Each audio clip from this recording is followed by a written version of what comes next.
This episode comes with a content warning for discussions about sexual and physical violence, which may be distressing or triggering for some listeners. These discussions are included as they are critical to understanding the perspective and experiences of the storyteller. Please prioritize your well being and care for yourself as you need to as you engage with the storytelling, whether that means skipping ahead, pausing to take a break, or at times moving on altogether. If you or someone you know has experienced sexual violence, it is not your fault and you're not alone. If you need support, I've included some resources in the show notes of today's episode. Thank you for listening. Shame is so powerful. That shame is so powerful. And I think that it prevents a lot of us from being introspective. It prevents a lot of us of realizing the harm we cause. And I think it prevents a lot of us from trying to do better, whether it be the fear of getting it wrong and creating more harm, or just the fear of like, I can't open that box. Like, I think this was the conversation I'm doing a training around how adults need to be introspective and look at themselves actually Yeah. with how they engage with youth. And if youth won't want to talk to them, if youth don't want to engage with them, guess what? You actually could be the problem adult. And in most cases, they are. And so I was researching case studies and I'm on YouTube Googling things and I find this clip from this old reality show. I won't name it, but let's just say it was a group of nannies that are going into Oh, families, yeah, right? yeah. We've talked Yeah, you on. got me. Right. Yes. And I watched this clip of this white cishet man, really white cishet manning, like fully toxic masculinity, the worst of the worst you could think of, just like berating and hurting and hitting and doing all of these horrible things to his kids. And of course, the whole thing's being filmed, right?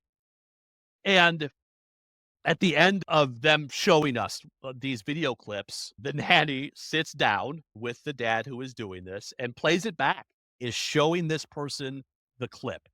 And you can see on his face the anger. His face is like almost like red, beet red with anger of like, now, I'm not this person, so I don't wanna put words into this person's mouth, even though I'm about to literally do that, but I do it Hmm. cautiously. To me, what I could see was like, why am I being lectured? Like, I shouldn't be lectured on this. What do you know? You're not a part of my family. I'm not doing nothing wrong. I'm doing everything right.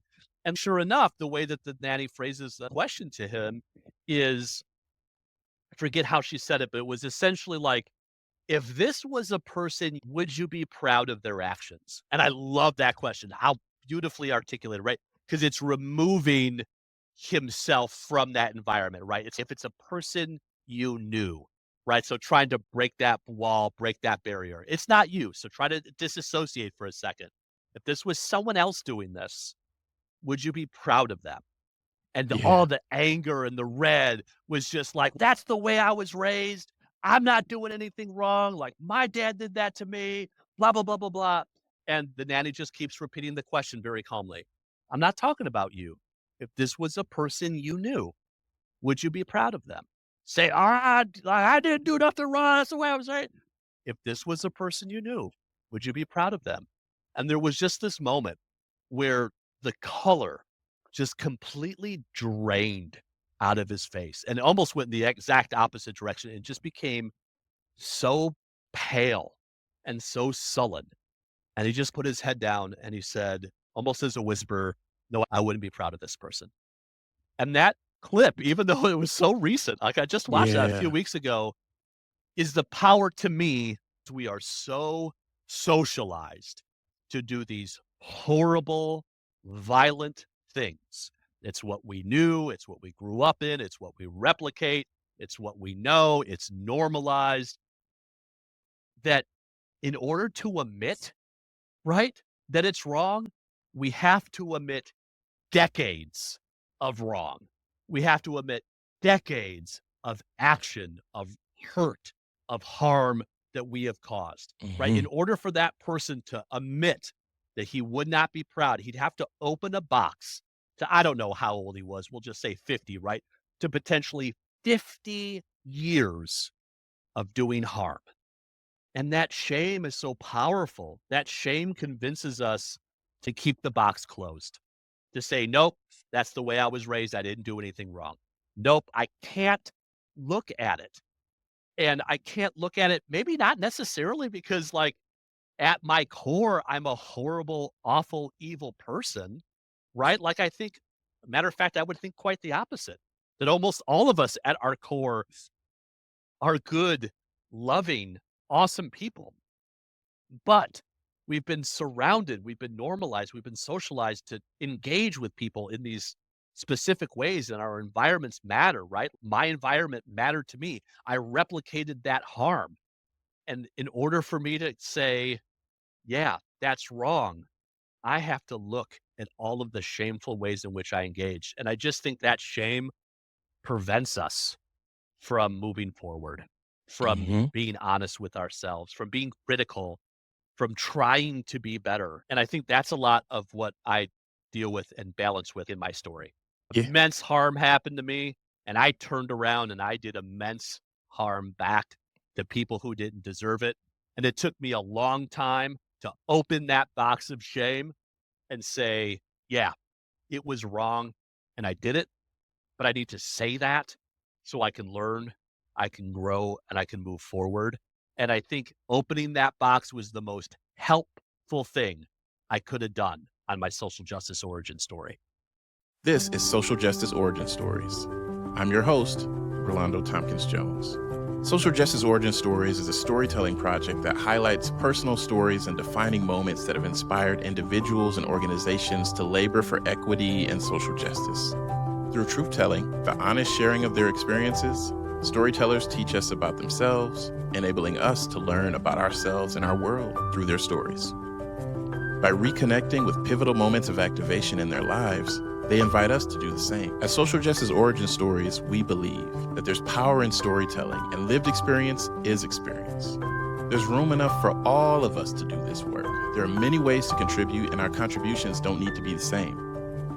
We can enter and remain engaged in the work using the gifts that are special to us while supporting others and using theirs. We have the capacity to grow and change for the better when exposed to new information and experiences. We believe in our inherent worth and capabilities, and we possess the power to inspire and create change within ourselves and others. We can transcend the confines of the status quo to imagine and design more equitable and humanizing systems. So today we're joined by a very good friend of mine, Amour. We go back quite a few years now from our days working together in the social justice education space. By this point, as folks are hearing this episode, you've heard me sharing that the act of asking folks in this first season to be a part of sharing their story was an act of me reaching back into the periods over the course of my life into folks that care about me, who I care about, that have poured into me, that have inspired me along the way and supported me along my own journey. And having Tay here is a real part of that, and really happy, really appreciative of you sharing with us. Oh my gosh, thank you so much, Rolando. I appreciate you and I'm really excited to be here. So, hello, folks. My name is Ark Telos Saint Amour. It is a very long name, so most folks call me Tay, but it's all affirming. So, any combination of that feels really good and honoring to me.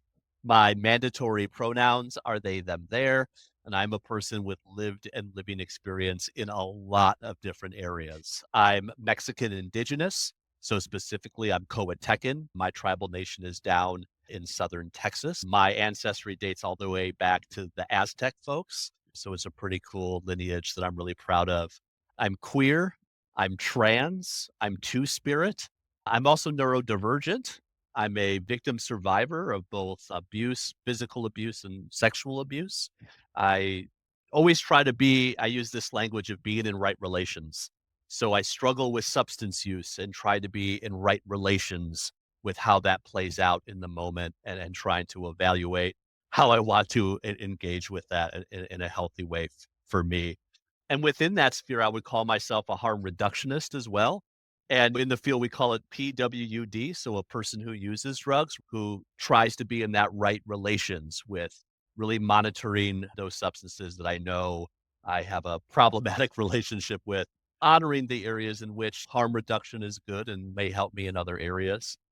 I consider myself someone who is disabled. I have co-occurring serious mental illness, a whole plethora of things that I have both been diagnosed with, but don't really like to use clinical language.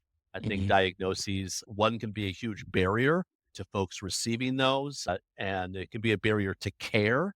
And also, it can be a label that doesn't feel really good and honoring to folks. So, yeah, so I use it sometimes and sometimes I don't use it. I come from a lot of different experiences and identities and communities.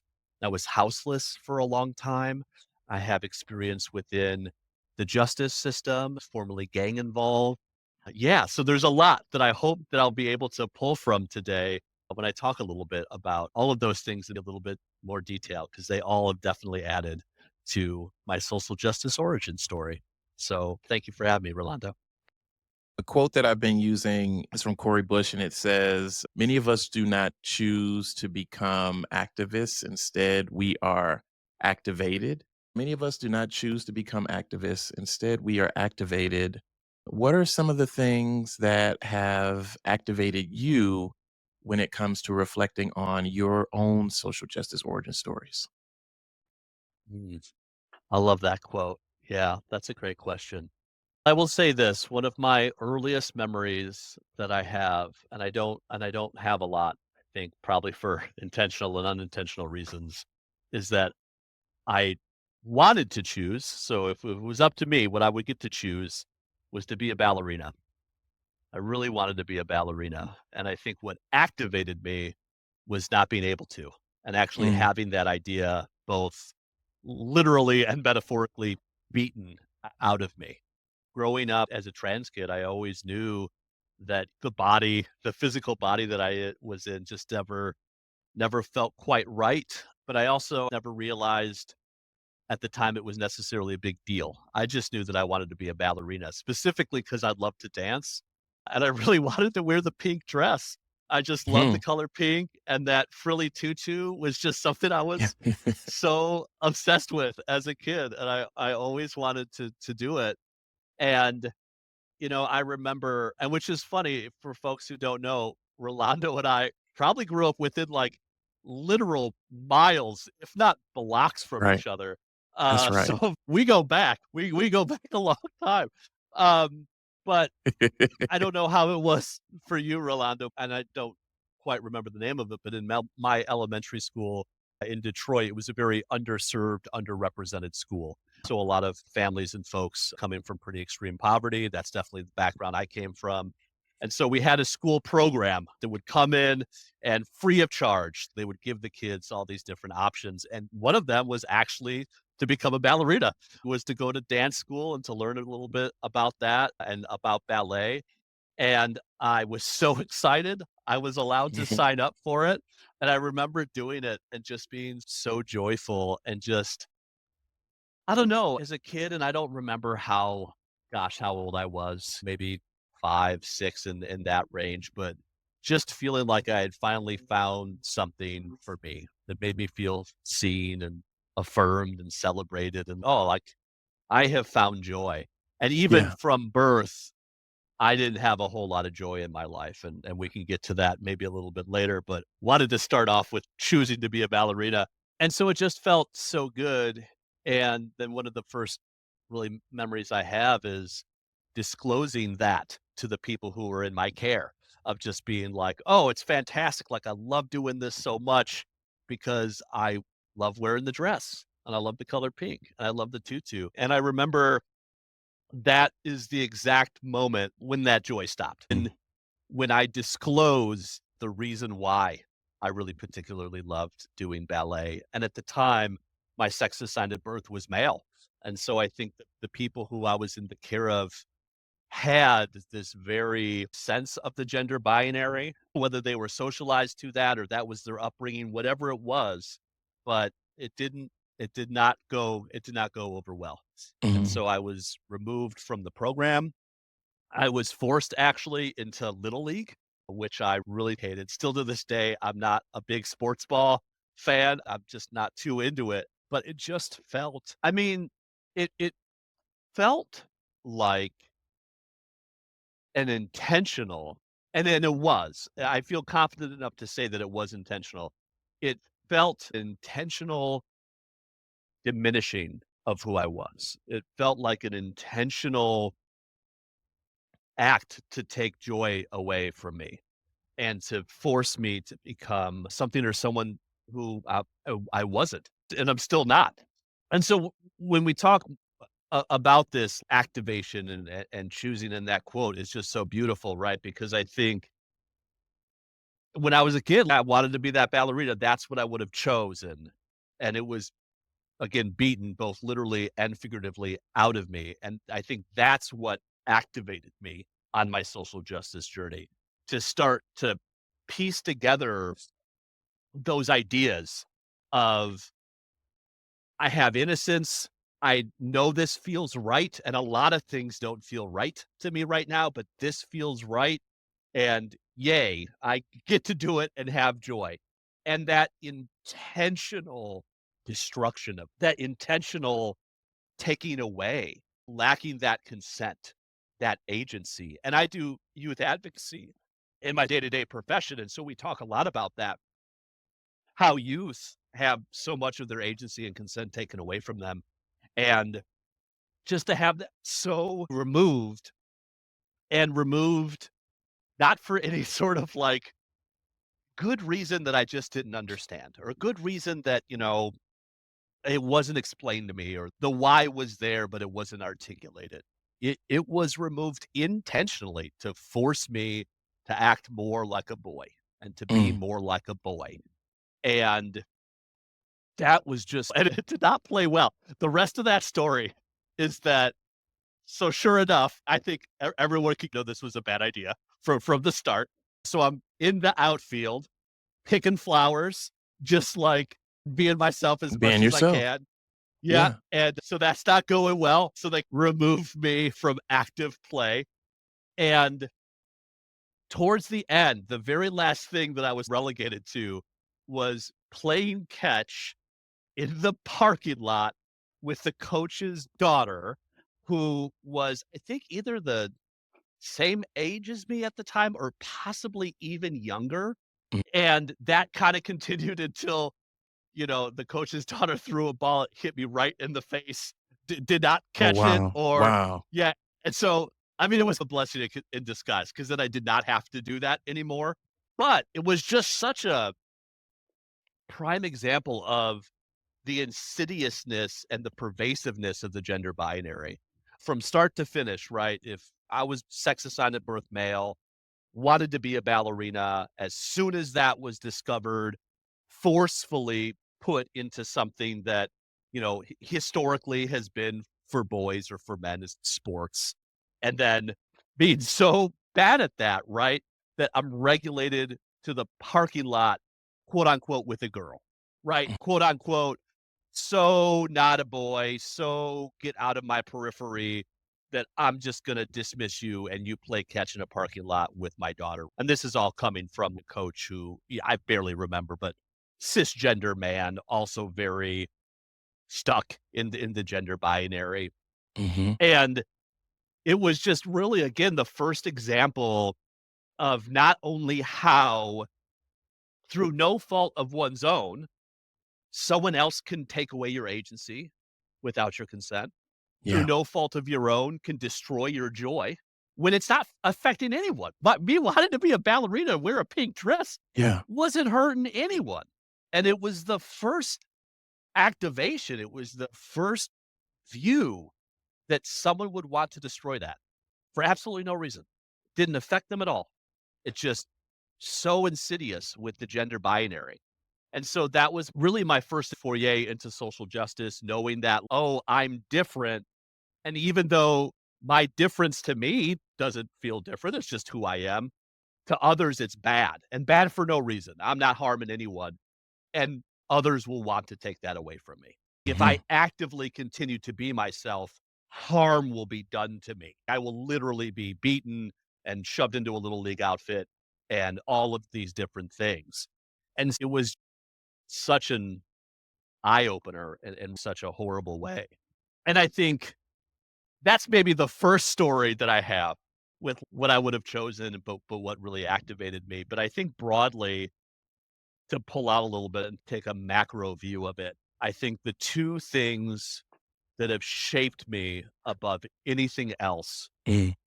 on my social justice journey, on my origin story, at me as a person, two things that I think have followed me no matter where I've been in my life, no matter what point I've been on my life, from birth to till this morning. It's violence and abandonment that has really both shaped me into the person I am, has defined me in a lot of ways in which I claim, in ways in which are helpful as a way for me to claim and self-identify, to be a part of who I am and to share that. But also Yeah. violence and abandonment has defined me in ways in which I didn't want it to define me. I didn't ask for it to define me, but is such deeply rooted in who I am that it is what it is. I can't get rid of those parts. Yeah. So I don't know if that registers or if that makes sense. Yeah, that makes sense. As you were reflecting on your story about being put in the little league, you also mentioned the people whose care you were in, leading that decision. And so when you talk about violence and you talk about abandonment, it came through those folks whose care you were in being a part of that. And so Yeah. when you talk about agency and some aspects of the formation of your social justice awareness and your awareness of injustice are things that you would claim, and then experiences that you wouldn't have chosen if you had that opportunity that came through clear in that. Maybe you've heard me share this in different times in terms of the formation of our identities and us recognizing that things aren't right. When you were sharing, you talked immediately. There are some things you knew this wasn't right, and sometimes we get those messages that something is wrong with us or that we're superior in some ways. Sometimes it's told to us explicitly, but then sometimes it's not as explicit. Sometimes it's in patterns that we see, it's in interactions that we have. But what were some of the other things you began to see and experience that continued you down that path of recognizing injustice? So my biological father is Mexican indigenous, and from what I understand, was underdocumented. And so when I was born, literally at birth, whether it was by choice or by force, he wasn't around. He left and returned back to Mexico. Again, whether that was a deportation or whatever that looked like, I could never get a clear answer. But I was just simply always told he had to go away. He's not around. And it was definitely framed in the aspect of I was not wanted. It wasn't presented in the fashion of your dad wishes he could be here, but can't, or is an underdocumented citizen, or Hmm. any of these things. It was just framed in, yeah, doesn't want to be around, almost with an implication because it was me, like very clearly. And so that being born literally into abandonment just was not a great start. And my biological mother was really horribly abusive in all of the ways. And this didn't happen till later on. There's later this infamous thing she told me, which is the only reason why she gave birth to me was she could not afford another abortion. And Hmm. gosh, like 1,000%. Like Yeah. I am pro-choice. I am pro people having agency over their bodies and all of that. I just think it wasn't super great, to say that to your kid, because the implication was just, again, like, you are not wanted, and you never have been. Like, your Hmm. dad didn't want you and left. I didn't want you, but couldn't afford to get rid of you, which is also an access to barrier of care as well, if we think from, like, again, a macro level there. But it was so again, it was this sense of I was, like, literally born into a world that did not want me, that for whatever reason, I was not wanted or valued on this earth from birth. And I think to your point of knowing you're different or being different, being trans, and I didn't have that word for me when I was a kid. I just wanted to be a ballerina.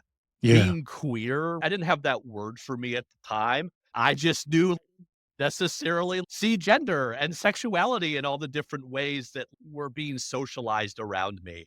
And so it was this double whammy of not only do I feel different, like I am different, I see it, I feel it, I look out, I see it, I'm different, but I'm not wanted either by exterior people. So both internally and externally, there was this just overarching fact that I am different, and that equals not being wanted. It equals, again, this abandonment that always seemingly occurred. And yeah, so I bounced in between multiple different places of living. At one point, we were in a very rundown flat above. I don't know what you would refer to it in today's term. The lower half of the house was a house in which drugs were actively being used and actively being sold. So it was just this awakening that not only am I different and the world doesn't want me, but there's just so much violence all around me. Like I'm being manipulated and beaten by my birth mother. My birth father isn't even there. I'm around drug use constantly. I'm around violence constantly, overdoses and death and ambulances and sirens and police in really horrible negative ways too, that even as a very young kid could directly see this is not the way to engage with people. And that was further exacerbated by one of the times I was put back into my mother's care because I know that there was some engagement with CPS and the foster care system and the child welfare care system. So one of the times I was put back with my mother, probably actually a little bit just post the ballerina phase, mm, was yeah, she was dating a police officer, specifically a sheriff, and for a couple of years, that sheriff sexually abused and raped me. To 2 to 3 years that happened. And those are the memories of all the memories that I actually remember the most, which is really scary. But one of the memories I have is that I finally said something about it. I have this memory of telling my mom on the phone and, to her credit, at least at the time, after I verbalized it directly, and I'm definitely one of those people who struggles with the, like, "How could you not know?" Which as someone who has healed a little bit, I don't Mhm. know is Mhm. necessarily fair, at least not in my circumstance. I'll use an I statement there. I don't know if that's fair for me to place that on my mom. I'm sure she was trying to survive the best that she could and trying to do the best with what she was given. Having a child at such a young age, she was very young when she gave birth to me, and her circumstances were really horrible. But still holding on a little bit to that sense of like, how could you not know this? But to her credit, removed us from that house. And I remember we went to the police, which is hard because he was the police. Yeah. And as far as I know and remember, and again, I'm so young at this point, there was like a 60-day paid suspension, and that was it. That was all this individual got. And we were right back into that same loft above that infamous house that I grew up with. The lesson now that I'm processing it in real time of, gosh, if something bad is happening to you and you speak up and you say something about it, one, not only will justice be gained, because it won't. In my case, there was no justice. There was no guarantee of justice, whatever that would mean to a kid happening, or the bad people like being stopped from doing bad things. And then now suddenly I'm in a good spot, right? Mhm. That was proven to not be the case during that process.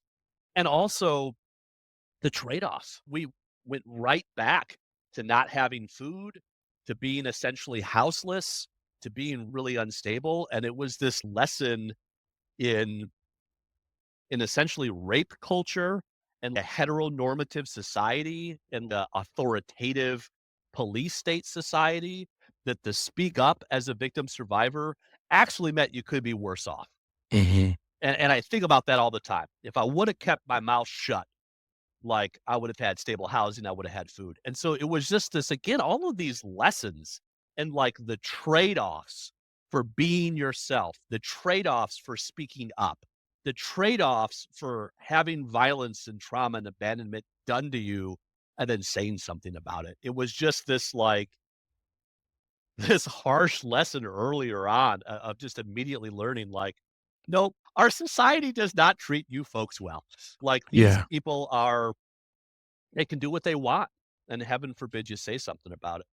Yeah. And those are some of the earliest memories I have.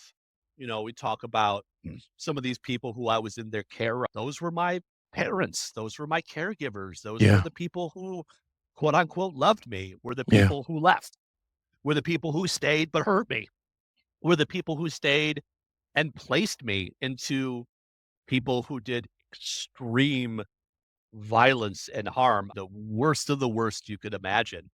And so, again, it's just I was inundated with both violence and abandonment that were so wrapped up in authority figures and caregivers under this facade of love. And we'll talk about this a little bit, but when I grew up and get older, a part of my social justice journey is the immense harm that I went on to cause, the Mhm. things that I replicated, the things that I thought meant love, the things that I thought were normal, the things that I thought were okay. And I did so many harmful things that I'm so deeply ashamed of. And not that there's any excuse for those. I don't think there is excuse for that behavior, but it was what I was shown. It was what I lived in, what I knew from birth.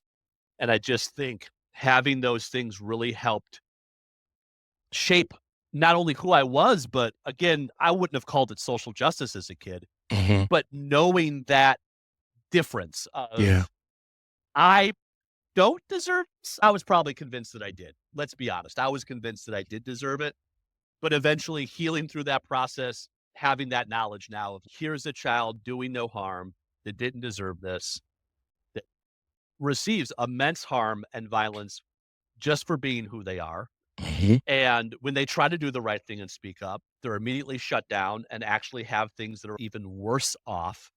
And I think if it, that's just social justice, I think to me, is really trying to evaluate from a macro level and a micro level what does harm, what is harming people, what systems harm people, how people harm people, and trying to get rid of that, trying to say that's not okay, and Yeah. trying to meet people with differences who, whether they're queer or trans or BIPOC or whatever it is, that no, you deserve to be loved. You deserve to be who you are, your holistic, authentic self. And you should never be taken away, having that ability to thrive be taken away. And that's another Yeah. thing too. Sorry, Rilla, I'm like going off on No, all these you're tangents now. you're good. You're heading somewhere. Go ahead. Go ahead. I would say as an adult who works professionally in social justice spaces, who considers themselves to be fairly educated, has some good experiences, has been in and out of all of the clinical environments you could possibly imagine. I've done all of the things. I assure you, for those at home, I have done all the things. I've done the therapy, I've done DBT, I've done EMDR, I've read all the books, I have processed, I've done all of the things. And I think still to this day, the thing that was truly stolen from me was the ability to thrive. I still, Mhm. to this day, even after doing all of the things and healing in all the ways that I've healed in, I don't know how to thrive. I only know how to survive. Mhm. And knowing how to survive has helped me immensely throughout my life, being houseless, not having food, having nowhere to go, having no safe place, like literally being isolated and fully alone, like not Mhm. having a single thing in my life or person in my life. That survival came in handy. It did. But it doesn't come in handy now, really. That ability to thrive, to be content, To be to content. Yes. find, yeah, to be content, to find joy in the little things, to allow myself to be happy, to allow myself to be comfortable, allow myself to settle, allow myself to have truly all of those walls and guards come down. It doesn't. And I'm good. I live a very happy and stable life, which I'm so blessed and privileged to have, Hmm. but my mind can't process it. It just doesn't allow me to thrive. And so I'm constantly having to monitor the ways in which I am showing up in my life and presenting. Like, is this survival mode or am I allowing myself to thrive? Because for me, survival mode, it kept me safe, but Yeah. it did a lot of harm to other people. That's for sure. It Hmm. was at the expense. It was at the expense of others. I know that for sure. We would talk about this when we talked about socialization when we work together, those early messages we get about ourselves, the ways not just that we hear those messages verbally with people, but then also the ways that those messages and what they represent in terms of communicating to us we're inferior in some way.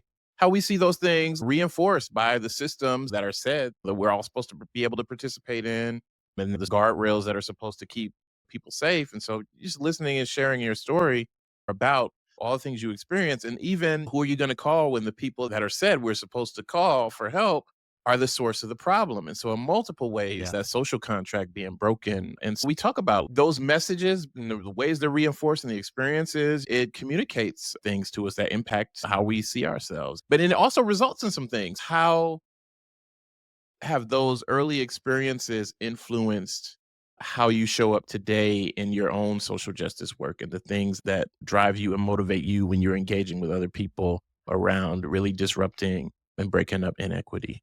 How do they show up in what you do now in terms of how you show up for other people and even show up for yourself in doing equity work? Yeah. Oh my gosh, that's a great question. Where I want to start is that where I'm at currently, I think that it's really hard for me to do this work, to do social justice work with people who are at the start line, or maybe haven't even chosen to get to the start line of their social justice journey. It's a place in which I'm not good at. Maybe I'll just phrase it like that. Like, I am not an effective advocate. I'm not an effective ally. I'm not an effective change agent for people who are at the start line or realize that actually I want to reject that social justice is even a thing. I'm one of those people. I feel like in today's political climate, we just hear nonstop how divided we are. Like, that's what I feel like every single day. Like, oh, we're so divided. We just need to come together. Do we? Like, I have zero interest of coming together with a white supremacist. Is that something that we need to be, like, not divided on? I'm actually proud to be divided on white supremacy. Yeah. I just think that in our work, allies are important, right? As a BIPOC person, I really can't do a whole lot of work with white people who really don't get it. And I know that. I know that about me. And I say that because that sometimes leads me down a slippery slope. There's so much violence that is happening right now. There is so much harm and pain.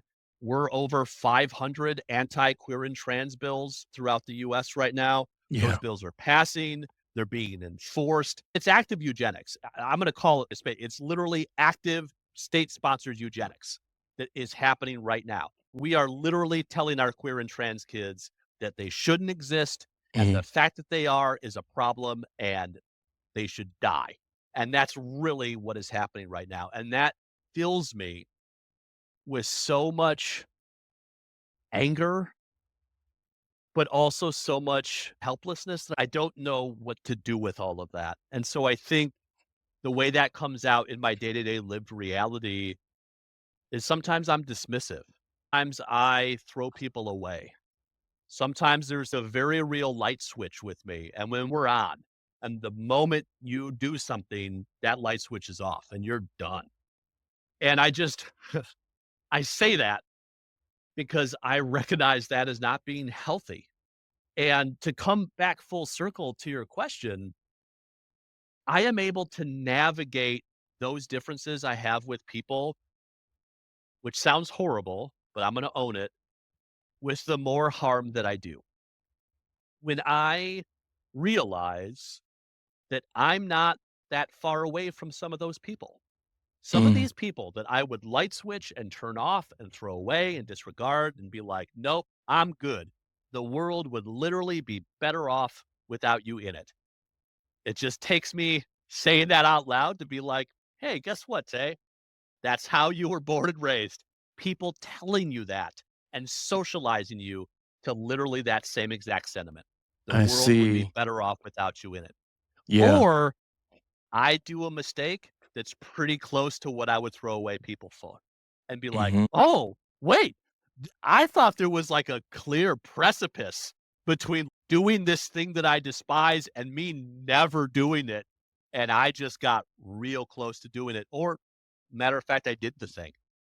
And that is just such an eye-opening experience that our environments, our mental health, our surroundings, our people that we're around, the ways in which we engage with one another is so influential. And the moment that we start to disregard other people, even when everything within us is, yeah, they should be disregarded, it just does us a disservice. And I don't think it's accurate. Like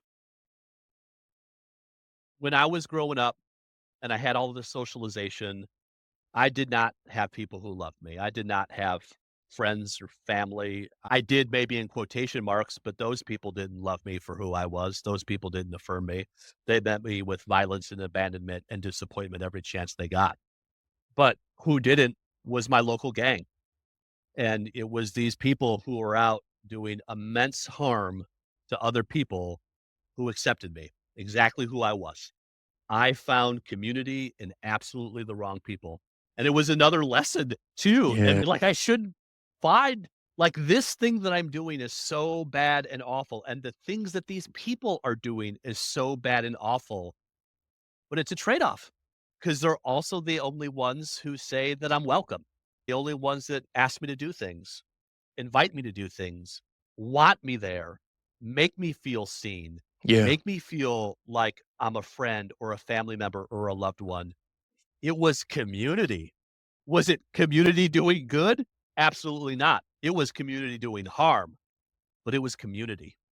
And when I was within that community, I did horrible things. I did really violent, destructive, horrible things. And I bounced between 2 groups because as a person of color, I'm extremely light skinned, and that is a huge privilege. In some geographic locations, I fully pass as white, don't speak Spanish. I was adopted by a white male who raised me, so I very much was assimilated into white culture. And so there was a part of the white supremacist gang in which I claimed community to, and which I was involved with. At the same time, like I grew up in Mexican town, Mexican village, so everyone around me was very much so people of color, and so there was also this element where I found community with them as well, but I wasn't dark enough. I didn't have the family, the tradition, the culture. I didn't speak Spanish. And so it was just this liminal space where once again, even with people who are like doing immense harm and will take anybody, I didn't belong. I was Yeah. stuck in between. I wasn't white enough, like I wasn't brown enough. Like I just didn't fit. And having that experience of doing immense harm, bouncing between those sort of gangs really showed me, like, today, flash forward, when I'm like, "These I cannot talk to these people. I cannot work with these people. They have no place here." Guess what, Tay? You were one of those people, literally. Like, you were a person who was doing race-based harm. You felt like I always knew it was wrong, I will say that. But I still did it. Regardless of the intention, that was my impact, that was my action, I still did those things. And it's my whole point to bring this full circle, is the largest lessons that I have had is me doing harm, me making mistakes, me doing big failures, and seeing firsthand the harm that I caused. And being able to see that harm shows me 2 things. 1, I am capable of doing harm like anyone else. I am absolutely capable of causing harm. And 2, harm sucks. It is Yeah. bad, it is awful. So much harm has been done to me. I can see the harm I'm doing now. And so it's this cognitive dissonance of like, all of us have bias, all of us have prejudice, all of us have been born into, and by all of us, I'm really meaning maybe the US, Western culture and society, have been born into this capitalistic, white supremacist, white culture. We're under settler colonialism, right? So, like, we were literally born into a settler colonialist society. So, it's what we know. It's what we've been born under. It's what is ingrained in us that we're socialized to. And as much as in this field, we're trying to dismantle that, we're trying to be liberated from that, we're trying to abolish it.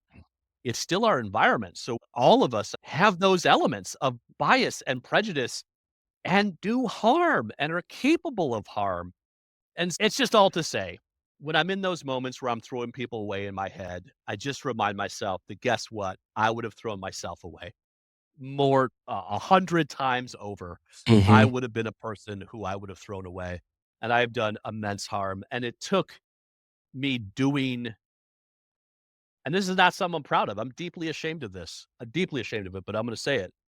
It took me doing immense harm to other people to grow and to learn and to change and to better myself. And so when I say that my greatest skill, the thing that I learned throughout all of this is how to survive, it is absolutely at the expense of other people.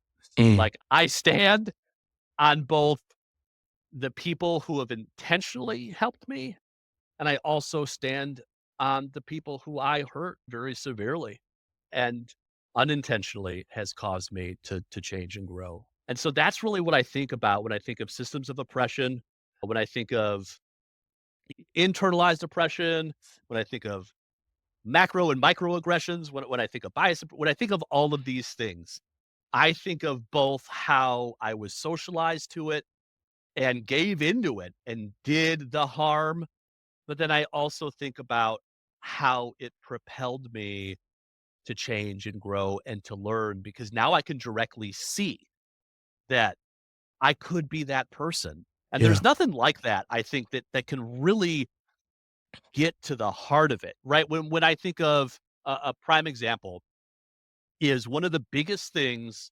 that gets rid of anti-queer and trans legislations, where you see even red states and red governors who you would think, oh yeah, this is going to pass with flying colors, actually veto those bills is to tell our stories, is to have people say, hey, I am that kid you are actively trying to kill. I'm a Yeah. real person. I'm right here in front of you. I'm just a kid Yeah. trying to find joy, trying to just be myself, and I'm not hurting anyone. Let me tell you my story. And those stories are stories affect change. They make all the difference in the world. And that's still horrible. We shouldn't have to do that. We shouldn't have to talk our oppressor out of oppressing us. That should Yeah. not be our role.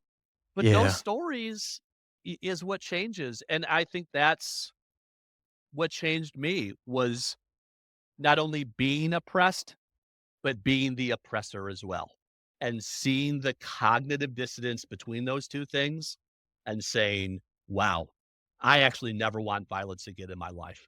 I Mm. never wanna cause harm again in my life."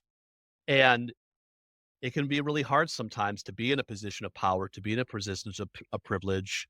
Like, I get to travel the nation and do national social justice work, and that is awesome, and then sometimes I reflect and I'm like, "I have caused so much harm to get here," and it's just I don't know, and it's hard, I think, to balance that shame.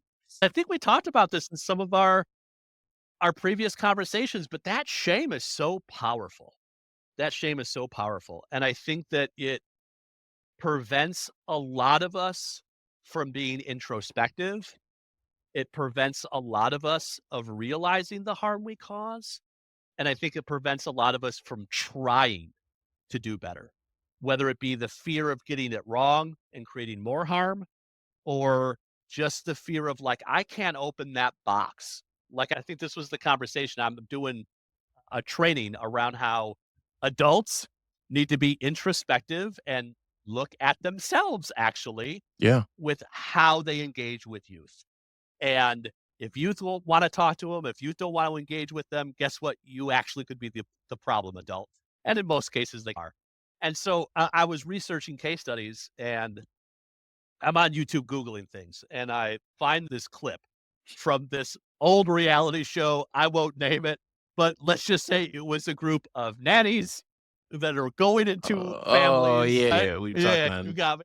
Right. yes. And I watched this clip of this white cishet man, really white cishet manning, like fully toxic masculinity, the worst of the worst you could think of, just like berating and hurting and hitting and doing all of these horrible things to his kids. And of course, the whole thing's being filmed, right? And at the end of them showing us these video clips, the nanny sits down with the dad who is doing this and plays it back, is showing this person the clip. And you can see, like, on his face, the anger. His face is like almost like red, beet red with anger of like, now, I'm not this person, so I don't wanna put words into this person's mouth, even though I'm about to literally do that, but I do it Mhm. cautiously. To me, what I could see was like, "Why am I being lectured? Like, I shouldn't be lectured on this. What do you know? You're not a part of my family. I'm not doing nothing wrong. I'm doing everything right." And sure enough, the way that the nanny phrases the question to him is I forget how she said it, but it was essentially like, if this was a person, would you be proud of their actions? And I love that question. How beautifully articulated, right? Because it's removing himself from that environment, right? It's if it's a person you knew, right? So trying to break that wall, break that barrier. It's not you. So try to disassociate for a second. If this was someone else doing this, would you be proud of them? And all Yeah. the anger and the red was just like, "That's the way I was raised. I'm not doing anything wrong. Like, my dad did that to me, blah, blah, blah, blah, blah." And the nanny just keeps repeating the question very calmly. "I'm not talking about you. If this was a person you knew, would you be proud of them?" Say, I didn't do nothing wrong. That's the way I was raised." If this was a person you knew, would you be proud of them? And there was just this moment where the color just completely drained out of his face and it almost went in the exact opposite direction. It just became so pale and so sullen. And he just put his head down and he said, almost as a whisper, "No, I wouldn't be proud of this person." And that clip, even though it was so recent, like I just watched that a few Yeah. weeks ago, is the power to me. We are so socialized to do these horrible, violent things. It's what we knew, it's what we grew up in, it's what we replicate, it's what we know, it's normalized that in order to admit, right, that it's wrong, we have to admit decades of wrong. We have to admit decades of action, of hurt, of harm that we have caused, right? In Mhm. order for that person to admit that he would not be proud, he'd have to open a box to, I don't know how old he was, we'll just say 50, right? To potentially 50 years of doing harm. And that shame is so powerful. That shame convinces us to keep the box closed, to say, "Nope, that's the way I was raised. I didn't do anything wrong. Nope, I can't look at it." And I can't look at it, maybe not necessarily because, like, at my core, I'm a horrible, awful, evil person, right? Like, I think, matter of fact, I would think quite the opposite, that almost all of us at our core are good, loving, awesome people. But we've been surrounded, we've been normalized, we've been socialized to engage with people in these specific ways, and our environments matter, right? My environment mattered to me. I replicated that harm. And in order for me to say, yeah, that's wrong, I have to look at all of the shameful ways in which I engaged. And I just think that shame prevents us from moving forward, from Mhm. being honest with ourselves, from being critical, from trying to be better. And I think that's a lot of what I deal with and balance with in my story. Yeah. Immense harm happened to me, and I turned around and I did immense harm back to people who didn't deserve it. And it took me a long time. to open that box of shame and say, yeah, it was wrong and I did it, but I need to say that so I can learn, I can grow, and I can move forward. And I think opening that box was the most helpful thing I could have done on my social justice origin story. Yeah, opening that box was the most helpful thing you could have done. Yeah, we did. We had a conversation about this pretty recently before the recording of this episode. And one of the things that I remember thinking at that time, Tay, when you were sharing that example, was like, wow, like yet again, they have such a great way of explaining these concepts that are really broad in a way where are really broad and rightfully so in some ways, but they have a way of explaining things that can really support people in seeing themselves in these examples in ways that gets folks closer to understanding what the topics are. And so I remember thinking in that story about opening a box and the story about how shame prevents us from doing that. I'm like, oh yeah. And you're sharing, you've also highlighted one of the reasons why I feel like we can't have nice things broadly because of that shame. What Yep. would it mean for America to open that box and acknowledge and admit all of the past harms to marginalized people? What would that require individually? What would that require from a policy level? What would that require from a very macro level in terms of creating change to then rectify that? And how that shame itself could be a barrier. So there's so many things I just appreciate about your storytelling and your honesty. And another thing that came up for me earlier on, though, I just want to say, because we do have these stories, and there's power in someone hearing your story and getting some sense of connection or resonance, or either being able to see themselves in it or being able to see some need to change directions or making sense of things. And I think for folks who may also be out there understanding, I remember earlier on you were like, hey, I struggle with talking with folks at the beginning stages. And that's okay. That's okay. That's a part of it. There's room for everybody. That's one of the things we want to demonstrate. Like it's room for everybody. And so where you may struggle with that, hey, there are some folks out there who, all right, that's their thing. And they might struggle in the other ways. Normalizing that, that's all right. It's okay. I was going to ask you, and you answered some of the follow-up questions I was going to have. I was going to ask you, I'm like, all right, so you work with youth, and what are some important things that you want people to know about that work? What are you facing? And then you were sharing that particular story around not just the bills that are passing, but the examples of what you do when you're engaging with parents. I'd like to ask, who were some people or resources or things that have influenced your current work previously and then currently, if you want? It could be books, resources, it could be people.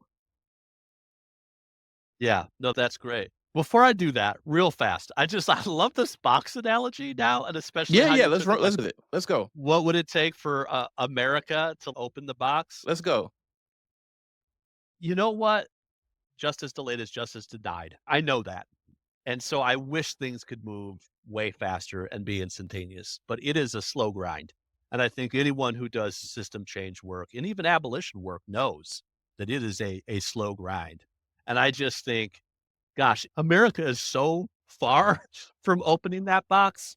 We can't even admit that there's a box yet. You know what I Yeah. mean? At this point, Yeah. America, with that metaphor, has taped and sealed that box shut Yeah. and is actively placing happy stickers on it, is actively pretending that box is a good one, that everything in that box is happy and joyous, and Mhm. like nothing in that box is bad, and ignore that box. Let's put the box to the side, right?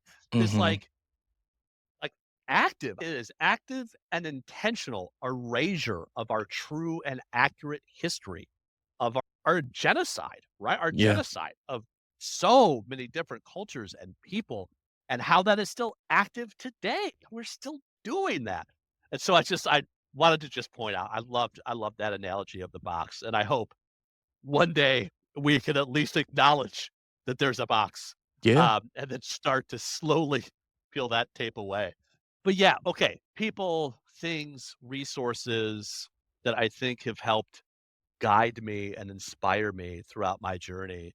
And I'll say too that have shaped your analysis too and Ooh, action. So okay. like have shaped your analysis in the work. It could be yeah, people, movements, events, experiences, but those kinds of things that have been significant. I love that. I love that. And I'm gonna say this, and it's a bad thing.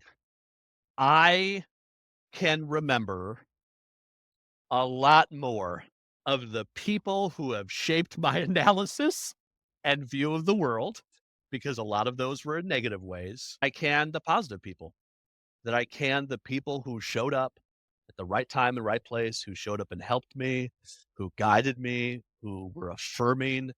I can name so many more of the people who did harm and who shaped that analysis. And that's just so sad. And I wish that wasn't the case. Hmm. But let me start. One of the first folks unintentionally was my gym teacher. I went to a junior high. So my junior high was only 7th and 8th grade. And I'm not quite sure if it was the end of elementary school, if it was 6th grade, or if it was somewhere within my junior high experience. But nonetheless, I digress. I'm in gym class. And for some reason, our gym teacher asks us all to sit down and to get into rows, right? And I don't know where it was coming from or why, but they were doing some sort of like demographic consensus. And they just had a list of all their students and they were just like reading the name, calling the name, looking at that person and being like, okay, white. Okay, okay, XYZ, right? Mm. As they're doing this, and they get to me and unprompted, I literally didn't say anything yet. They were like, "Oh, and you're Hispanic, right?"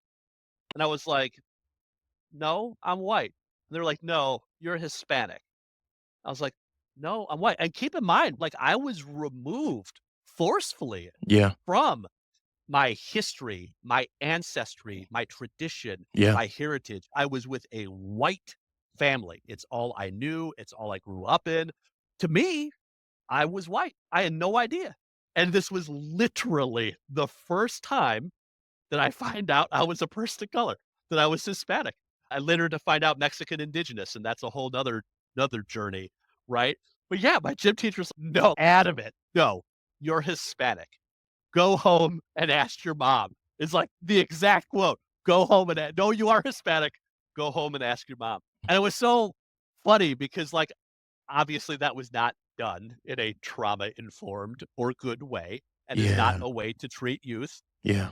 but it wasn't necessarily overtly aggressive, but that shaped my view. It led me to an assessment and evaluation of all of these different things, and that person did it so unintentionally because it was like, again, you're different. You belong to a different community of people. You were shielded and intentionally taking away from knowing that knowledge. It just opened a world of possibilities in both the best ways and in the worst ways. Yeah. Now, whoever you were, I don't remember your name, but I thank you. I thank you. It was a start to a journey of how to view the world and to assess my place in it. And then I've got another teacher. We'll flash forward to my senior year in high school, and I barely survived high school. I was a horrible student. I did not go to school. I did not like school. Yeah, that was probably one of the worst periods of time in my life. But I happened to have a good person in my life who saw my writing skills. Back in the day, I thought I was going to be a slam poet. So maybe a little ridiculous to say that out loud, Oh, but no, it's maybe not. not. Maybe I should own No, it. it's Okay, not I'll because own it. I'm reminded it's not because I'm reminded of you performing slam poetry. Okay, keep going. But I'm like, no, I remember. Yeah, you were Okay, performing I'll out own it. there. Yeah, Yeah, own yeah. that. Own Okay, I'm that. gonna own it. So when I stopped wanting to be a ballerina, although I always wanted to be a dancer, and I still want to be a dancer to this day, I wanted to be a poet and a musician. Music is a deep passion of mine. Writing is a deep passion of mine. Performing is a deep passion of mine. So I wanted to be a slam poet. And we were reading, I forget the name of the book, but I was actually surprised we were reading this book, but it was about socialism. So I wrote this piece on it, and we were all having to go around as an assignment and read the piece. And I got up and I stood on my desk and I performed this piece of poetry I wrote. And I loved it. It was an awesome moment. And my teacher recognized, like, no, that's awesome. Like, you're very Yeah. good at this. You're a very good writer. And so, even though I was essentially, by all intents and purposes, failing out of high school, she advocated for me to be placed in advanced English classes, to be put into AP English my senior year. So here I find my senior year because of a good person. So here's a good role model. I'm in my AP English class and I have to pass it. If I don't pass this AP English class, not only will I not graduate, but I'm actually at fear of being removed from the school. That's how poor my attendance and my grades were. And so toward the end, one of our final assignments, and my AP English teacher said it was a requirement to even pass the grade, to pass her class. So even if you had an A plus, if you did not do this assignment, she would not pass you. And the assignment was to write an example college essay. So a college admittance essay. And so I forget what the specific prompt was, but I want to go to college because of, right? So we had to write like a one-page example essay. And we had maybe like a week to think on it and figure out what we were going to write about. And she was calling to the front of the room to talk with her one on one what you were going to write on, what your topic was to approve it. So then you can go out and write it. And I remember so vividly that when she called me up to the front of the class, I went up there and she said, I'm just going to excuse you from this assignment because I know that you're not going to go to school. I know you're not going to go to college. Mm. So you just don't have to do this because I know that you're not going to go.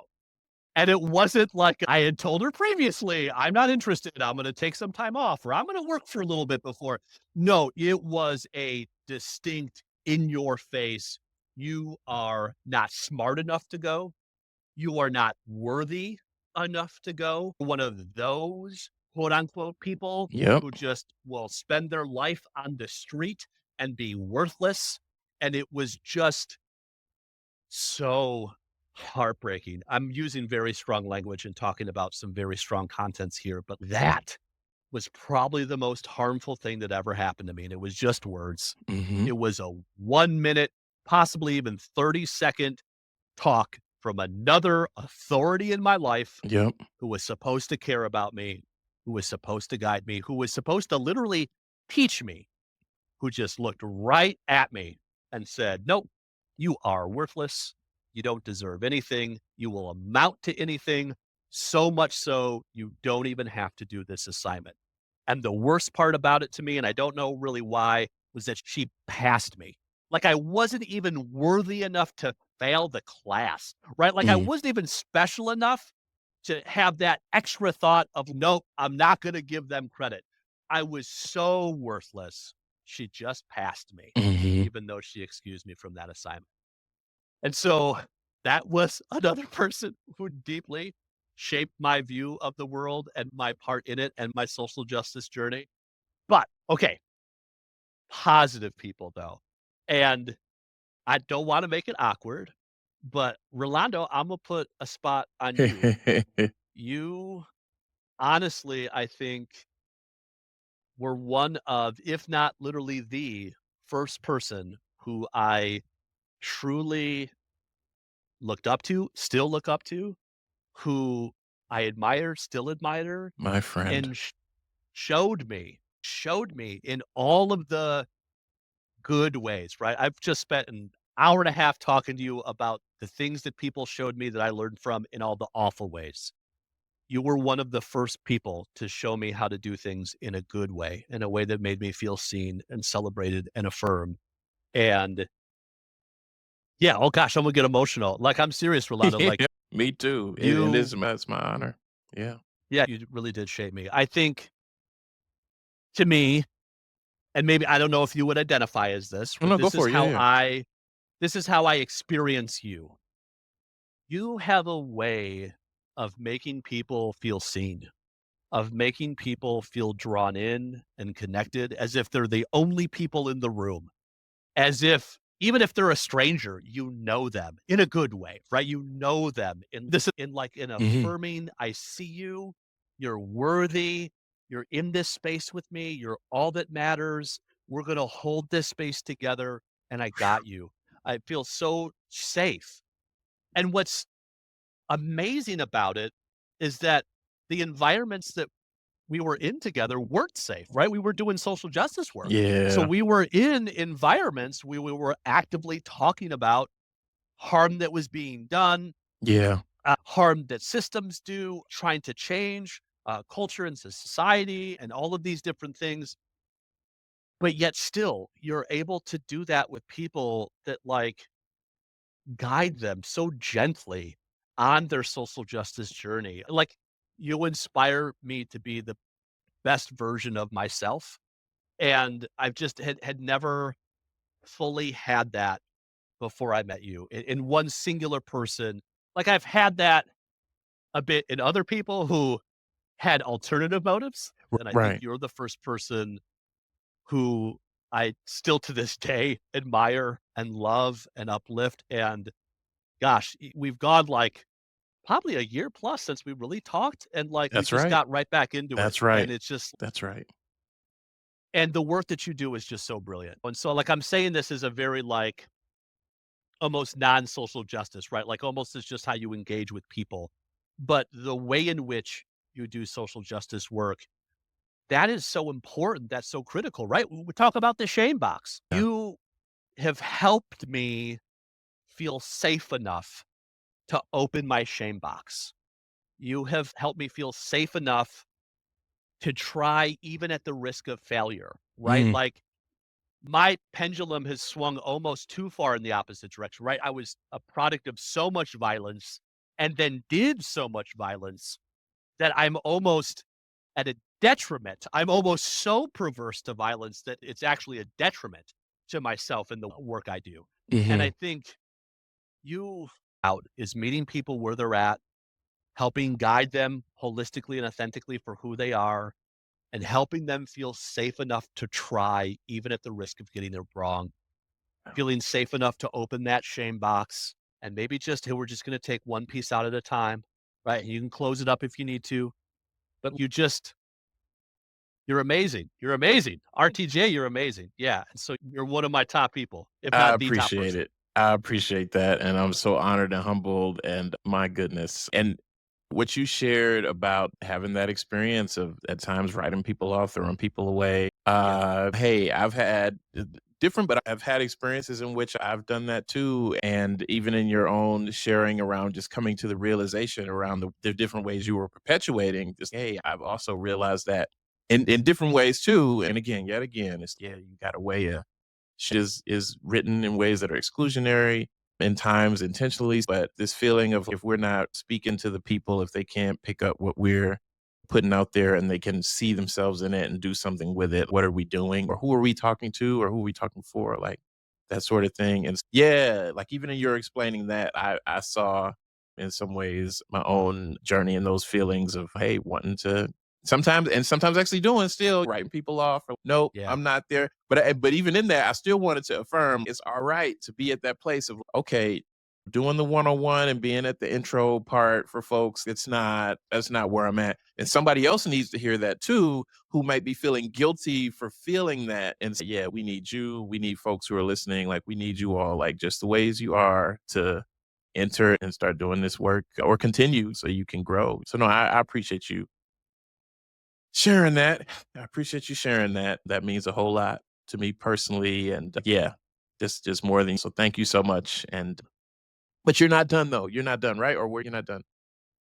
No, I'm done. Let Okay, me you're be done. done there. I Yeah. want to start and stop with you. Okay, Yeah. okay, okay, okay. I'll say so this next part, oh, so much you said. Oh, I'm telling you, I like know. I'm like, I I keep felt going. I felt that way too. I legit feel that way sometimes. And I'll say on my best days, I'll remember what you said. And then in terms of like your that experience of, okay, I'm one of the people that I'm throwing away right now. Ooh, and on my worst days, sometimes I forget. Even just listening to you share that was a good reminder for me as well. But we all deserve to feel seen. So many of us don't get that. I don't always get that. And Yeah. just to the degrees that we can share that with other people and pass it along. That's for me, that's a big driver because like said, oppression thrives on isolation and Absolutely. being in community, being seen, that can make the difference. And we talked about this in the previous conversation too, like that in your work. And when you're talking to those parents, like you're saying stuff that's directly saving lives by sharing that information. What do you hope people will take away from what you shared today, and then what actions would you encourage them to take? Yeah. Oh gosh, that's a great question. Let me tell Yeah, go one for more it. story Go for it. about all the awful things that I've done. Here's one of the lighter versions, but one of the things me and my group of folks used to do was a lot of property damage. And so we would ride around different neighborhoods. We'd actually drive to I almost wanna name the places because I know you would Oh, know the yeah, places, but I I would won't. know. I would But know. Yeah, we we'll know. yeah. But I would drive to nicer neighborhoods, and we would just get out and wreak havoc. We would just destroy cars and do some other not so great stuff like some B&Es and yeah, just do a lot of property damage. And I remember just because it was quite literally night and day. So night, we went out and I destroyed a lot of cars, breaking of windows, pulling stuff out, not doing anything with it either. Like not stealing a stereo to go sell it, just being so angry and just taking it out on things. And the next day, I decided to go to school. So I went to school and I had a 92 Chevy Astro van, which I remember so fondly because I basically lived out of it. I quite literally did live out of it for a good chunk of my life. But it was everything to me. It was like literally my house. It was literally the way in which I got to the place that I worked that I could afford food. It was it was everything. It was key to my literal life or death survival was this 92 Chevy Astro. And I get out of school the next day after doing all of this stuff that previous evening, and all of the windows were smashed in. My stereo was stolen, and all of the Mm, CDs, we were CDs at the time, yeah. were still a direct connection to this is what it feels like. You literally just did this 24 hours ago, and it just happened to you. And what are you feeling? I have no place to sleep. I'm not going to be able to stay warm. Mm, I'm not going to be able to get to this place of employment so I can get food. Music was the only thing that helped me heal and process, and it had just been completely wiped away. And it was just this destitute, this just everything was gone. And it yeah. was like, Yeah. Tay, this is what you do to other people. This is the ways in which other people feel. And I tried to explain it away. I was like, "Yeah, but we went to the rich neighborhood. We went to the people with privilege." And I say all of that because I am a person in that neighborhood today. I am a person with privilege today. And so I'm reminded of that event almost in everything that I do. Again, that example of I've been oppressed, but I've also been the oppressor. And that's the thing that I learned the most of is those direct connections, is that direct Yeah. I oppressed, and then someone oppressed me 24 hours later, and I got to feel viscerally what that felt like. And I'm Yeah. just always reminded that if I'm at my absolute worst, if I am feeling mad and angry or the injustice is too much, I remind myself of the immense privilege that I have. I'm reminded of those folks who were like me, who had far less. So while I'm busy being sad at my giant tax bill or like whatever mundane, who cares problem, I'm just like reminded of like how many people didn't have that, don't have access to that, right? Maybe a better analogy is one time, oh my gosh.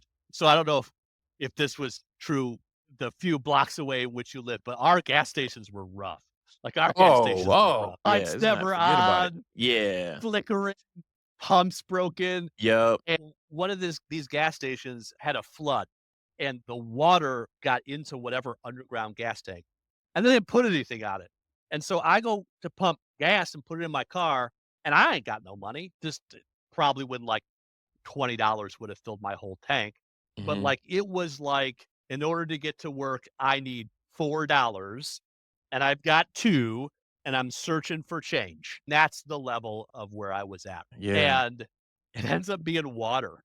Like I fill water into my gas tank. Wow. So I pull off, I get maybe not even a quarter mile away. I can probably get like blocks away from the gas station and the car is totaled. There is nothing bringing this car back. Yeah. I literally spent my last $2, actually searched for change, right? So I don't have any money on my way to work, cannot get to work in a vehicle in which I live out of. And again, I'm left with literally nothing. And I told that story once in a better articulated case study sort of a way. Yeah. And someone was just like, oh, yeah, but just why didn't you just call a taxi and take the taxi to work? I, Oh, I you didn't just have a taxi. you spent your last dollar. Yeah, I didn't have any money. Oh, Yeah. well, gosh, why didn't you just call up your mom or dad? I Mm, didn't have any family. I don't have family. And also, you're assuming that I have a cell phone? I couldn't afford a cell phone, let alone a cell phone plan, right. right? Maybe AAA would have came out or a tow company. What? How would I possibly afford that?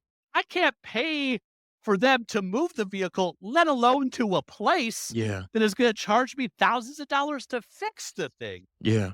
And so I'm just reminded of that because it's like a fish in water, right? To some of us, we're like, yeah, that would have happened to me. It would have ruined my day. But I would have gotten on my cell phone. I would have called AAA. They would have come within 30 minutes. In the meantime, I would have ordered a Lyft. I would have gotten to work. Or better yet, I would have called my place of work and been like, wow, I just had some car trouble. And they would have said, no worries, take some PTO. We're Mhm. going to give you some paid time off today to figure it out. So while I was waiting for AAA, I'd call my loved one. They'd come pick me up and hang out with me. Maybe we'd go get a bite to eat. Then we would go home and know that it's at the shop. And then I'd be able to get a ride to the shop once the car was fixed, pay the shop to get that car back, and all would be copacetic. And just think about that story. I literally could not have done any of those things. And so the lesson that I take from it, or the lesson that I want other folks to know, is that so many people out there are struggling with things that you will literally never know about, that you cannot see, you cannot hear, you will have zero idea whether they're in a fancy neighborhood or not. Or not. You have no idea who that person is or their struggles with. Even the people who I want to disregard and throw away, who I see as just doing unreputable harm. I have no idea who hurt them. I have no idea where they came from. I have no idea what their socialization was like, what their situation is.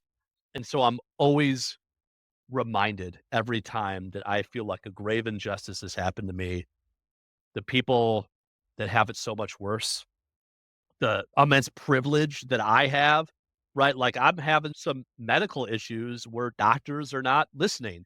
And I can't believe I'm being gaslit by the medical system. I'm like, of course I am, because the medical system is, of course, an industrial complex. It's filled with capitalism. There's institutionalized racism and sexism, and I'm a trans person and a queer person. So, of course, blah, blah, blah, XYZ. And I'm like, hey, you've got a primary care doctor. That's a privilege, my friend. Oh, Mm. you could take off work to go to that doctor's appointment? That is a privilege, my friend. And I think that's just a lesson that keeps me motivated. It keeps me learning and it keeps me growing is that moment that I start to burden shift, that moment I start to say, this is someone else's problem or someone else is at fault. I'm just always reminded that the only thing I can control is myself. And I look inward and I try to navigate those systems to say, yeah, Tay, you need to calm down and check your privilege, right? And to be reminded that what you're operating under is still immense privilege and folks don't have that. And it motivates me, one, to problem solve and to navigate in a much more healthier, trauma informed way while I'm navigating that very real problem. I'm not discounting my problems. They're, of course, very real, but it helps ground me to do less harm when I'm in those Yeah. situations. It motivates me to be like, if this is a problem for me, I can't imagine what Yeah. XYZ person from XYZ community must be going through. And so I learn more, I advocate more, or I advocate harder. I try to make space, right? I try to take a step back and center those people. I'm just saying it's so powerful to be introspective of how your identities and privileges show up. And I think knowing that is so critical to learning and growing because I can always change. I can always do better. I'm always trying to be, I'm always trying to do things to be the best version of myself, but to increase what the best version of myself looks like, Hmm. right? Maybe in this moment, the best version of myself is a 6. So I'm trying to be a 6, but simultaneously, I'm trying to grow that to be a 7, to an Yeah. 8. Yeah. And it just helps me to have that introspection of knowing who I am, checking my own privilege, critically thinking my actions and what I do and what I'm bringing into the space. And I think that is what helps me the most. And I think that's what I get from those situations. I don't know if that made sense or if that was No, just a that tangent. makes sense because you're talking again. I'm like, here they go. They did it again. They did it again. Same way. They just did it again. You described the scenario with the car and the gas. And, all right, just spent my last. And then in describing some of those responses, oh, maybe you should do this. Maybe you should do this. I mean, it's literally giving examples of the things that sometimes we take for granted when we're Yeah, hearing about another person's experience who in some ways is marginalized in ways that we aren't. Some of the things that we take for granted are, oh, it's so simple. It's so simple. totally. It's so simple. And in some ways, it takes me back to that box too. It takes me back to the box analogy that we've been using, that you started and we've been using around again. If it's very natural for me to go to these things that I can immediately get to because things are built for me in a particular way, but I'm given all these solutions. And again, hearing I don't have access to any of the advice that you're giving me right now. That might work for you, but I don't have that. The way Yeah, you were given the different scenario, the different suggestions that people would do and say, and it very much feels like and sounds like the way that marginalized folks are told, like, oh, it's simple, it's easy, just do this, just do that, just do this. And so by sharing that, again, you're sharing a story and it's connected to your own story, but for me, it's demonstrating the power of how through that act of storytelling, it can create that opportunity for folks to see themselves and it's, oh, wait, I'm that person. Sometimes I'm doing that. Sometimes I'm like, oh, it's simple. Maybe you could just do this. And it's, oh, but in doing that, the results or the impact of that, intended or not, can be invalidation. Look, y'all, I'm trying to tell y'all, we're not the same. My situation is different. And totally. so I'm listening to you share that, and I'm like, here we go again. There they go again. In terms of the way Orlando. you can deliver, the way you teach. That is just one of those things. It's Yeah. just one of those things. I'm just like, mhm. I want to pick up on that real fast. I don't want to interrupt you, but No, oh no, my go God, for it. let me Go for pick it. Go up for it. on Go that. for it. Go for it. I love you saying all that because back to the box, the shame box. Yeah. The shame doesn't always have to be your own shame, right? The shame can be a shame of the world, of society, of systems, of your environment, of your privilege. It doesn't have to be your direct shame of something you did and the harm that you caused, right? Like sometimes, right, when we're dealing with those folks taking baby steps on their social justice journey, they're there, they're engaged, they want to learn, but they're asking those questions that come from privilege. Right? Just call AAA. I don't pick yourself up by the bootstraps and Mm-hmm. just try harder, right? Call your mom and That dad.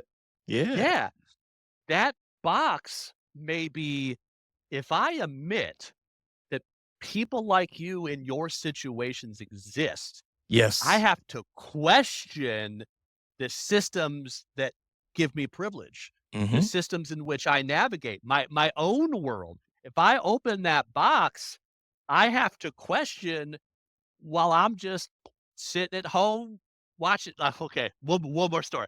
I told you the story about Just Mercy, right? Yeah, yeah, Movie, yeah, yeah, yeah, yeah, yeah. Let's go. Let's go. prime example of a different way the shame box shows up for me, at least. Watch this movie, Just Mercy. I watched this movie and it ends and I am sobbing. I'm like, I am just so inconsolable. I am so upset. America is not going to open that box. You are lost for right when we say their name. That's why that's so important. Because for every Just Mercy story, there are hundreds of thousands of people who don't get that, who will never receive that. Mm-hmm. And so I'm like sobbing. And the reason why is because what am I doing? I'm comfortable inside of a house that I own, that I have plenty of food to eat.